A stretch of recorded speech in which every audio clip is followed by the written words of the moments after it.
ॐ श्रीराम राम रामेति रमे रामे मनोरमे सहस्रनाम तत्तुल्यं रामनाम वरानने। ॐ आपदामपहर्तारं दातारं सर्वसम्पदां लोकाभिरामं श्रीरामं भूयो भूयो नमाम्यहम्। Namaskar, Namaskar.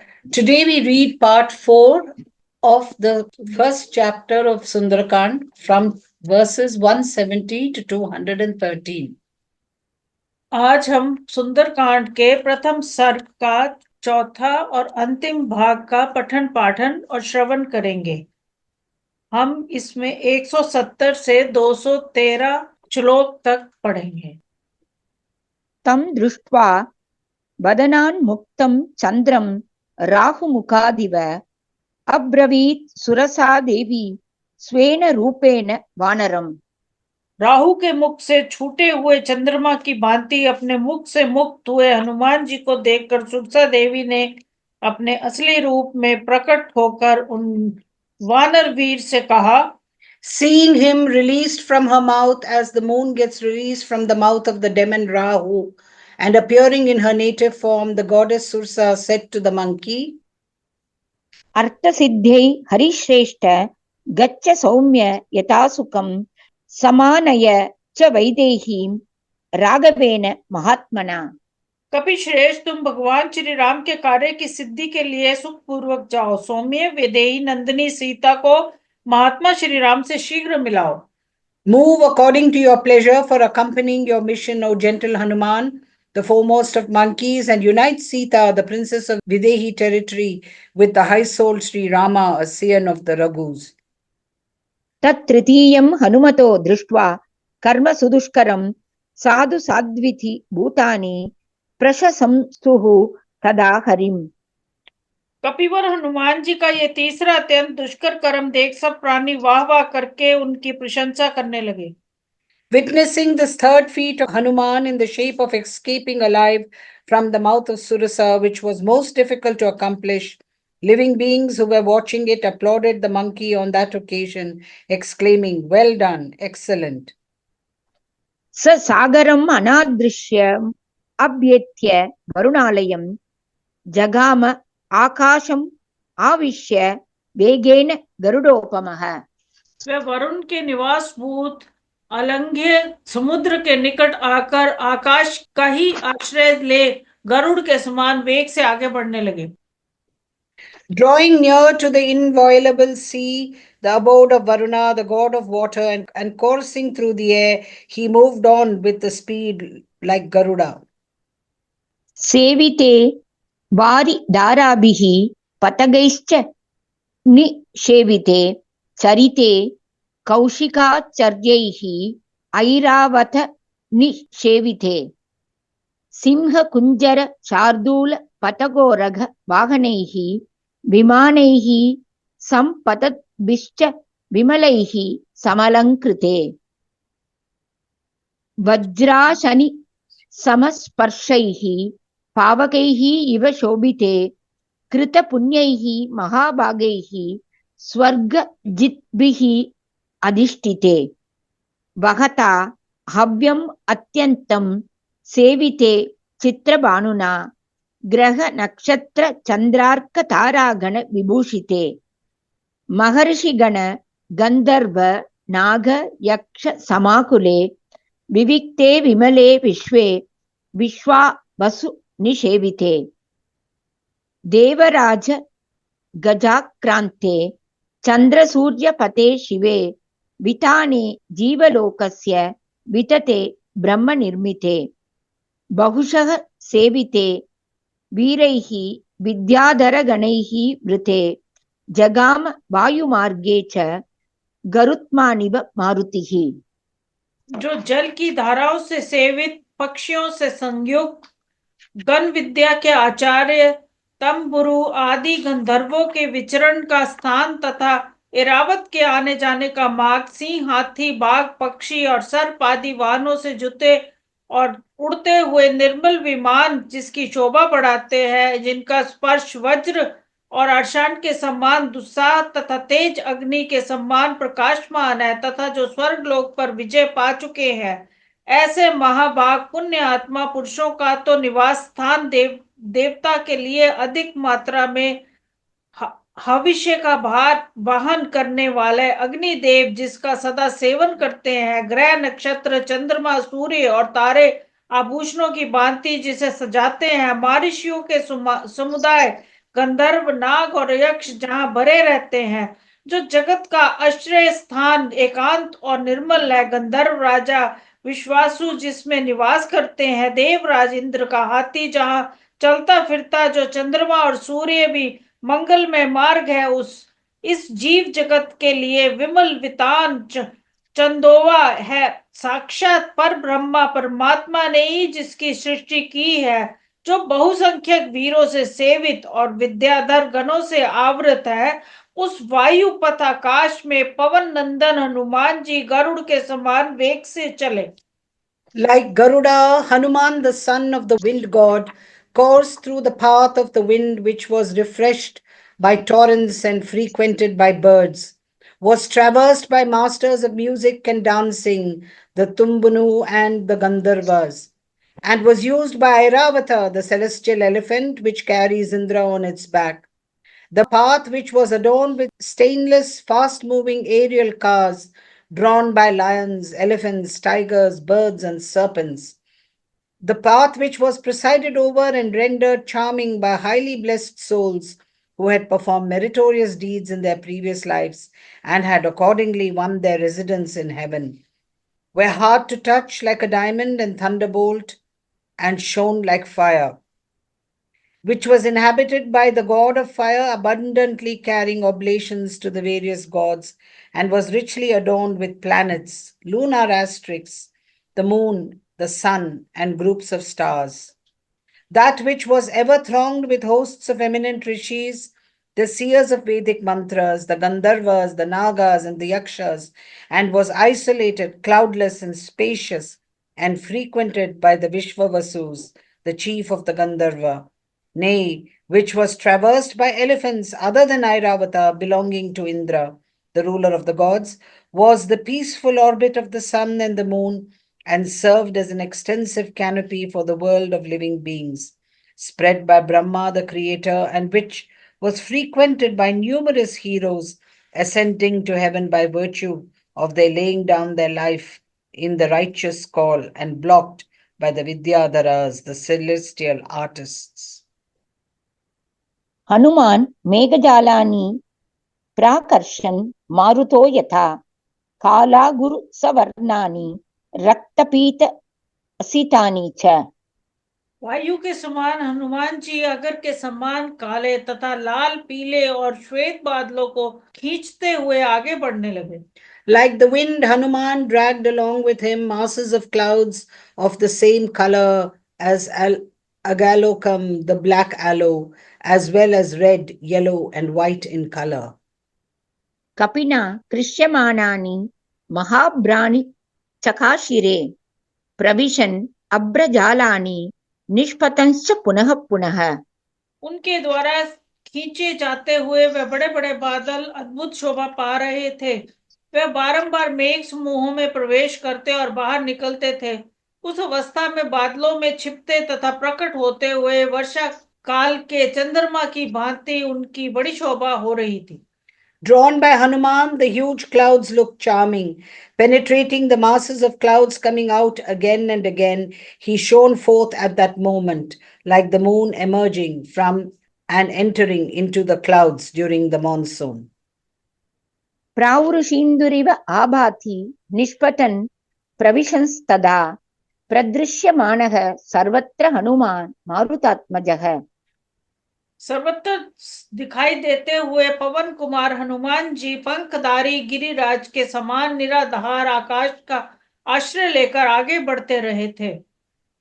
Eagerly watched everywhere by all, Hanuman, son of the wind gods, sped through the spotless sky like Sumeru, the king of mountains, endowed with wings. Waje अम्बरं निरालम्बं पक्षयुक्त इवाद्रिराट् प्लवमानं तु तं दृष्ट्वा सिंहिका नाम राक्षसी। इस तरह जाते हुए हनुमान जी को इच्छा अनुसार रूप धारण करने वाली विशाल काया सिंह ही का नाम वाली राक्षसी ने देखा। देखकर वह मनी मन इस प्रकार विचार करने लगी। Seeing him moving on, an ogress Simhika by name, who was able to change her form at will and had grown out of all proportion, thought for her part within him herself, मनसा चिन्तयामास प्रवृद्धा कामरूपिणी अद्य दीर्घस्य कालस्य भविष्यामि अहम् आशिता। आज दीर्घ काल के बाद ये विशाल जीव मेरे वश में आया है। इसे खा लेने पर बहुत दिनों के लिए मेरा पेट भर जाएगा। इदं मम महासत्त्वं चिरस्य वशम् आगतम् इति संचिन्त्य मनसा छायाम् अस्य समाक्षिपत्। छायायां गृह्यमानायां चिन्तयामास वानरः समाक्षिप्तो अस्मि सहसा पंगुकृत पराक्रमः। अपने हृदय में ऐसा सोचकर उस राक्षसी ने हनुमान जी की छाया पकड़ ली। छाया पकड़ी जाने पर वानर वीर हनुमान ने सोचा, अहो सहसा किसने मुझे पकड़ लिया। इस पकड़ के सामने मेरा पराक्रम पंगु हो गया है। जैसे प्रतिकूल हवा चलने पर समुद्र में जहाजों की गति अवरुद्ध हो जाती है, वैसी दशा आज मेरी भी हो गई है। the ogress thought to herself, "Today I shall be satiated for a long time to come. After a long wait, this huge creature has fallen into my grasp." Reflecting thus in her heart, she clutched his shadow. On his shadow being seized, Hanuman thought, "I am clutched by someone all of a sudden. I have been rendered powerless like a big bark retarded in its course by an adverse wind." प्रतिलोमेन वातेन महानौरिव सागरे तिर्यग् ऊर्ध्वम् अधश्चैव वीक्षमाणः तदा कपिः। यही सोचते हुए कपिवर हनुमान ने उस समय अगल बगल में ऊपर और नीचे दृष्टि डाली। इतने में ही उन्हें समुद्र के जल के ऊपर उठा हुआ एक विशाल काया प्राणी दिखाई दिया। Looking about sideways as well as both upwards and below, the said Hanuman espied a huge creature risen from the salty sea below. ददर्श स महासत्त्वम् उत्थितं लवणाम्बसी तद्दृष्ट्वा चिन्तयामास मारुतिः विकृताननम्। कपिराज्ञा यथा ख्यातं सत्त्वम् अद्भुतदर्शनं छायाग्राही महावीर्यं तदिदं न अत्र संशयः। उस विकराल मुख वाली राक्षसी को देखकर पवन कुमार हनुमान सोचने लगे, वानर राज सुग्रीव ने जिस महापराक्रमी छायाग्राही अद्भुत जीव की चर्चा की थी, वह निस्संदेह यही है। Seeing that female form with an ugly face, Hanuman, son of the wind god, reflected, "It is the same creature of weird appearance, endowed with extraordinary prowess and capable of securing her prey by means of its shadow, which was depicted in its true colors by Sugriva, the king of monkeys. There is no doubt about it." स तां बुद्ध्वार्थतत्त्वेन सिंहिकां मतिमान् कपिः व्यवर्धत महाकायः प्रावृषीव बलाहकः। तब बुद्धिमान कपिवर हनुमान जी ने ये निश्चय करके कि वास्तव में यही सिंह का है, वर्षा काल के मेघ की भांति अपने शरीर को बढ़ाना आरंभ किया। इस प्रकार वे विशाल काया हो गए। Knowing her from the correctness of the description given by Sugriva to be Simhika, that sagacious Hanuman grew out of all proportions to be gigantic in form like a cloud during the rains. तस्य सा कायम् उद्वीक्ष्य वर्धमानं महाकपेः वक्त्रं प्रसारयामास पातालंबरसन्निभम्। उन महाकपि के शरीर को बढ़ते देख सिंह कान ने अपना मुंह पाताल और आकाश के मध्य भाग के समान फैला लिया और मेघों की घटा के समान गर्जना करती हुई उन वानर वीर की ओर दौड़ी। Observing the body of that mighty Hanuman growing, she distended her mouth, which resembled the space enclosed by Patala, the nethermost region of subterranean region, and thundering like a mass of clouds, rushed towards Hanuman. गणराजीव गर्जन्ति वानरं समभिद्रवत् स ददर्श ततः तस्या विकृतं सुमहन्मुखम्। हनुमान जी ने उसका अत्यंत विकराल और बड़ा हुआ मुंह देखा। उन्हें अपने शरीर के बराबर ही उसका मुंह दिखाई दिया। उस समय बुद्धिमान महाकपि हनुमान ने सिंह के मर्म स्थानों को अपना लक्ष्य बनाया। That huge, intelligent monkey Hanuman then noticed her ugly, enormous mouth, which was of the same dimensions as his body as well as her vulnerable parts. कायमात्रं च मेधावी मर्माणि च महाकपिः स तस्या विकृते वक्त्रे वज्र संहननः कपिः। तदंतर वज्रोपम शरीर वाले महाकपि पवन कुमार अपने शरीर को संकुचित करके उसके विकराल मुख में आ गिरे। Contracting his body further, that mighty monkey Hanuman, who was hard as a diamond, fell into her hideous mouth. संक्षिप्य मुहुः आत्मानं निपपात महाकपिः आस्ये तस्या निमज्जन्तं दद्रशुः सिद्धचारणाः। उस समय सिद्धों और चारणों ने हनुमान जी को सिंह कह के मुख में उसी प्रकार निमग्न होते देखा जैसे पूर्णिमा की रात में पूर्ण चंद्रमा राहु के ग्रास बन गए हों। Siddhas and Charanas beheld him disappearing into her mouth like the full moon being devoured on a full moon night by the demon Rahu. ग्रस्यमानं यथा चन्द्रं पूर्णं पर्वाणि राहुना ततस्तस्या नखैः तीक्ष्णैः मर्मान् उत्कृत्य वानरः। मुख में प्रवेश करके उन वानर वीर ने अपने तीखे नखों से उस राक्षसी के मर्म स्थानों को विदीन कर डाला। इसके पश्चात वह मन के समान गति से उछल कर वेग पूर्वक बाहर निकल आए। Then tearing out her vulnerable parts with his sharp nails, the monkey forthwith rushed out with the rapidity of thought.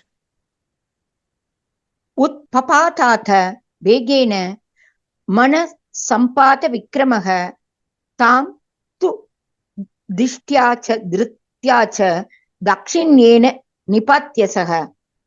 देव के अनुग्रह स्वाभाविक धैर्य तथा कौशल से उस राक्षसी को मारकर वह मनस्वी मानव वीर पुनः वेग से बढ़कर बड़े हो गए।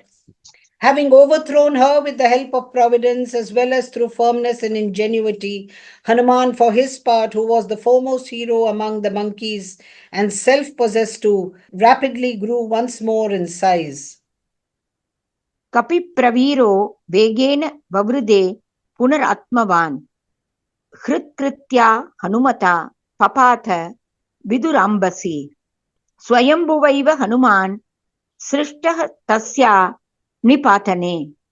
हनुमान जी ने प्राणों के आश्रयभूत उसके हृदय स्थल को भी नष्ट कर दिया।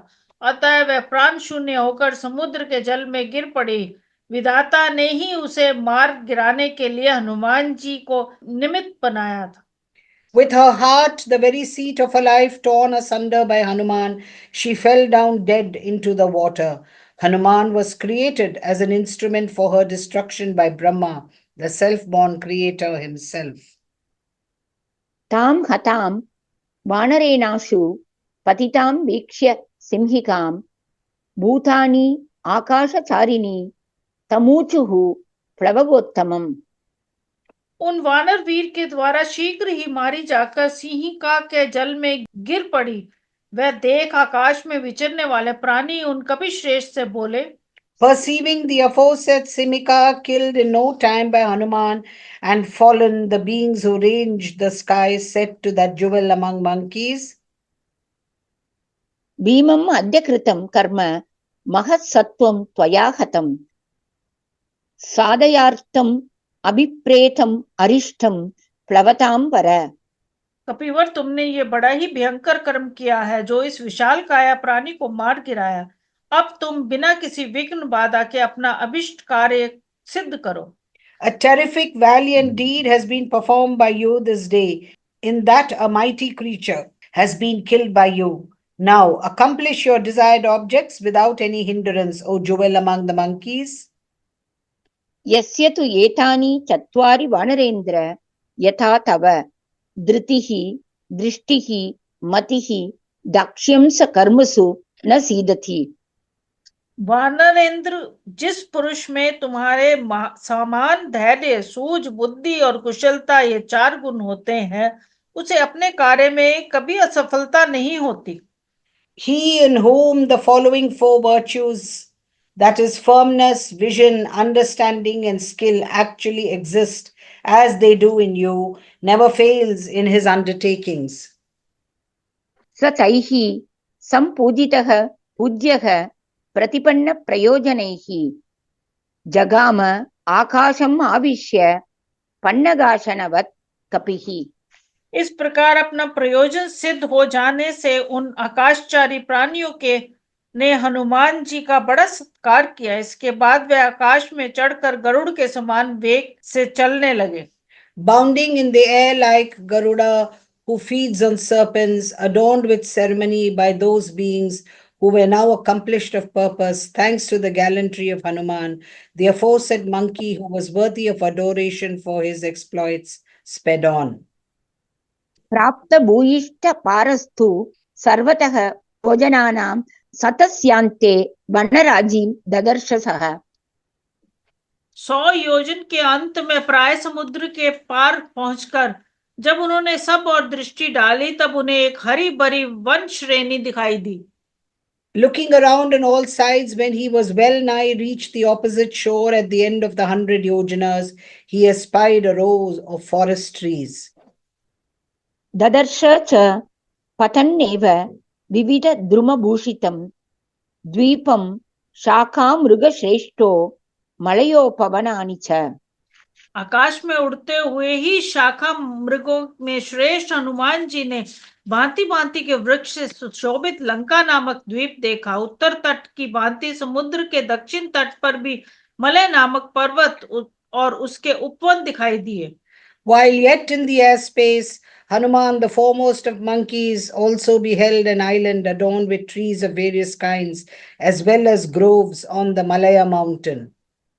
सागरं सागरानुपान् सागरानुपजान् द्रुमान् सागरस्य च पत्नीनां मुख्यान्यपि विलोकयत्। समुद्र सागर तटवर्ती जल प्राय देश तथा वहां उगे हुए वृक्ष एवं सागर पत्नी सरिताओं के मुहानों को भी उन्होंने देखा। He further saw the sea skirting the island, the watery regions bordering it, the trees growing in those regions, and the mouths of rivers, the consorts of oceans too. स महामेघसङ्काशं समीक्ष्य आत्मानम् आत्मवान् निरुन्दन्तम् इव आकाशं चकार मतिमान् मतिम्। मन को वश में रखने वाले बुद्धिमान हनुमान जी ने अपने शरीर को महान मेघों की घटा के समान विशाल तथा आकाश को अवरुद्ध करता सा देख मन ही मन इस प्रकार विचार किया।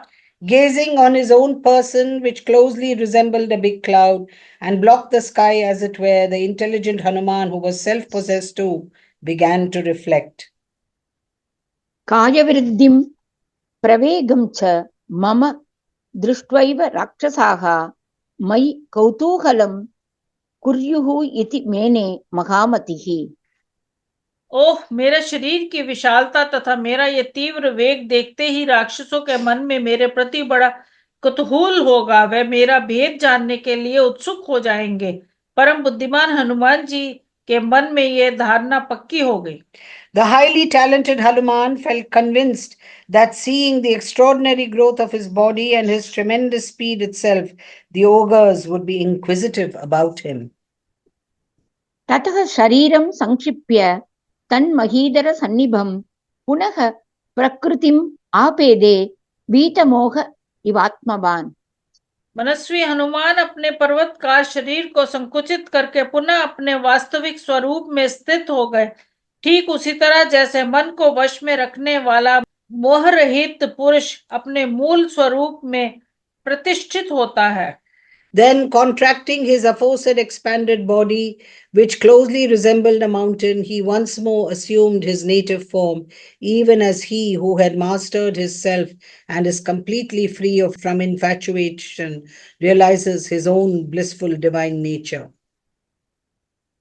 तत् रूपम् अतिसंक्षिप्य हनुमान् प्रकृतौ स्थितः त्रीन् क्रमाणिव विक्रम्य बलि वीर्यहरो हरिः।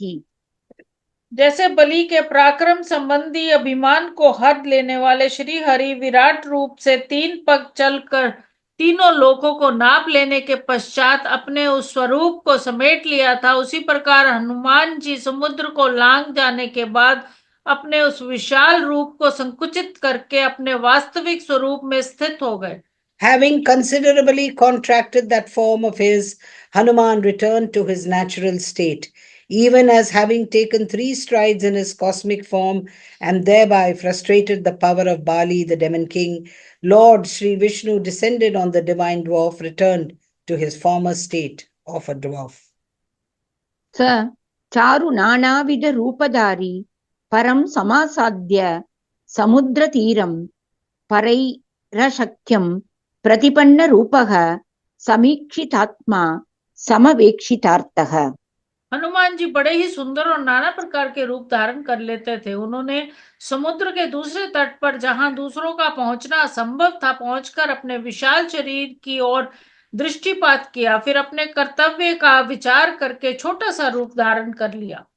Having duly reached the other shore of the sea, which could not be approached by anyone else, Hanuman, who was capable of assuming various graceful forms, gazed on his own body and, fully considering his mission of tracing out Sita, regained his native form. ततः स लम्बस्य गिरेः समृद्धे विचित्रकूटे निपपातकूटे सखेट कोद्दालक नारिकेले महाब्रकूट प्रतिमो महात्मा। महान मेघ समूह के समान शरीर वाले महात्मा हनुमान जी ने केवड़े, लसोड़े और नारियल के वृक्षों से विभूषित लंब पर्वत के विचित्र लघु शिखरों वाले महान समृद्धशाली श्रृंगा पर कूद पड़े। Then the high-souled Hanuman, who resembled a huge mass of clouds, descended on a summit of the Lamba mountain, rich in fruit and blossoms and covered with ketaka, udalaka, and coconut trees, and consisted of wonderful lower peaks. ततस्तु संप्राप्य समुद्रतीरं समीक्ष्य लंकां गिरिवर्यमूर्ध्नि कपिस्तु तस्मिन् निपपात पर्वते विदूय रूपं व्यतयन् मृगद्विजान्। तदंतर समुद्र के तट पर पहुंचकर वहां से उन्होंने एक श्रेष्ठ पर्वत के शिखर पर बसी हुई लंका को देखा। देखकर अपने पहले रूप को तिरोहित करके वह वानर वीर वहां के पशु पक्षी को व्यथित करते हुए उसी पर्वत पर उतर पड़े। Duly reaching the seashore and perceiving from there Lanka perched on a summit of the Trikuta mountains, the foremost of mountains, Hanuman, for his part, descended on that mountain, Trikuta, abandoning his assumed colossal form and agitating the beasts and birds inhabiting that mountain with his gigantic monkey form. ससागरं दानव पन्नगायुधं बलेन विक्रम्य महोर्पि मालिनं निपत्य तीरे च महोदधेः तदा ददर्श लंकाम् अमरावतीमिव। इस प्रकार दानवों और सर्पों से भरे हुए तथा बड़ी बड़ी उत्ताल तरंग मालाओं से अलंकृत महासागरों को बलपूर्वक लांग कर वह उसके तट पर उतर गए और अमरावती के समान सुशोभित लंकापुरी की शोभा देखने लगे। Having leapt by dint of his vigor over the sea infested with demons and reptiles, and heaving with series of huge waves and descending on the shore of the vast sea, Hanuman then saw Lanka standing like Amaravati, the city of gods, the capital of Indra. इतिहासे श्रीमद् रामायणे वाल्मीकीये आदिकाव्ये सुंदरकांडे प्रथमः सर्गः। इस प्रकार श्री वाल्मीकि निर्मित रामायण आदि काव्य के सुंदर कांड में पहला सर्ग पूरा हुआ। Thus ends Canto 1 of the Sundarakandam in the glorious Ramayana of Valmiki, the work of a rishi and the oldest epic. Om Shri Rama Rama Rameti Rame Rame Manorame Sahasranama Tattulyam Rama Nama Varaname Om आपदामपहर्तारं दातारं सर्वसम्पदा लोकाभिरामं श्रीरामं भूयो भूयो नमाम्यहम्। धन्यवाद। धन्यवाद।